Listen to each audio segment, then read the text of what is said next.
Hello everyone. आज एक legal topic पर फिर से मैं चर्चा करना चाहूँगी। एनसीआर क्या है? एनसीआर कब कटती है? एनसीआर किन मामलों में कटती है? और एनसीआर की इन्वेस्टिगेशन के बारे में।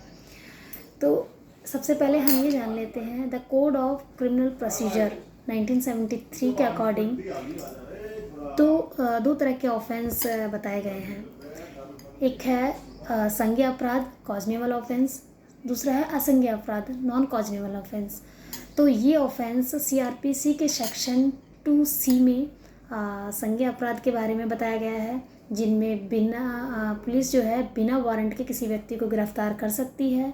और सीआरपीसी की धारा 2L के अकॉर्डिंग पुलिस बिना वारंट के किसी व्यक्ति को गिरफ्तार नहीं कर सकती। ये असंज्ञेय अपराध है।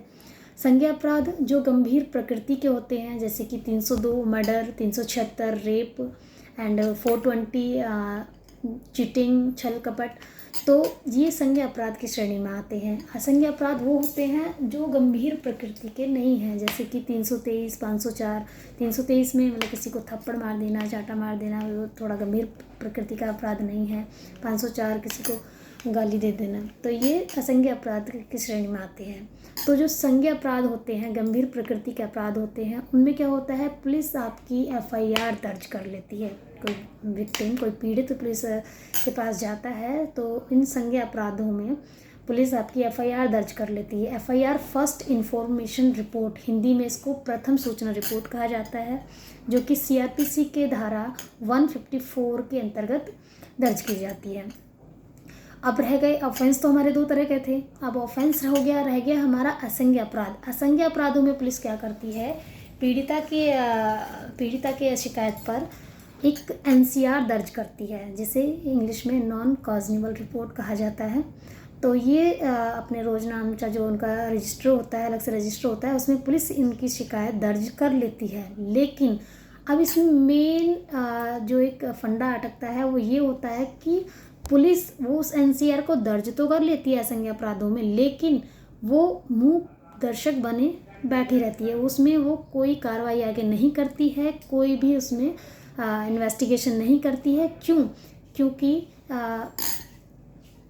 एक सीआरपीसी की धारा 155(2) में आप देखेंगे, 155 धारा जो है उसमें आप देखेंगे कि जो एनसीआर जो करती है, तो पुलिस बिना किसी मजिस्ट्रेट के आदेश के बिना मजिस्ट्रेट के आदेश कोई भी एनसीआर में इन्वेस्टिगेशन नहीं कर सकती।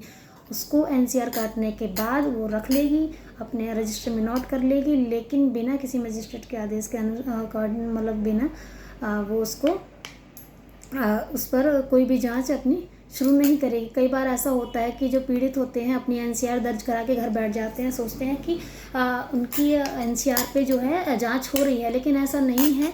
उस पे जांच के लिए मजिस्ट्रेट के जो संबंधित जो मजिस्ट्रेट हैं, जहाँ उनका मतलब क्षेत्राधिकार होता है उस थाने का, उन मजिस्ट्रेट के ऑर्डर होने ज़रूरी हैं। तो 155(2) के थ्रू एक एप्लीकेशन कोर्ट में फ़ाइल की जाती है, जिसमें मजिस्ट्रेट ये ऑर्डर देता है कि जो एनसीआर कटी है उसमें आगे पुलिस जांच शुरू करे, और इस ऑर्डर के बाद ही पुलिस 155(2) मतलब ये अपने एनसीआर में अपनी जांच प्रारंभ करती है। तो जिन लोग मतलब ये जो पीड़ित हैं, जिनके एनसीआर कटती है, अगर वो पीड़ित हैं तो ये जानकारी उनके लिए बहुत महत्वपूर्ण है, और जो इसमें एक्यूज्ड हैं उनके लिए भी ये जानकारी बहुत इम्पोर्टेंट है। तो एनसीआर को आप इस वीडियो के थ्रू मुझे लगता है अच्छे से समझ गए होंगे। तो thank you so much, thanks for watching.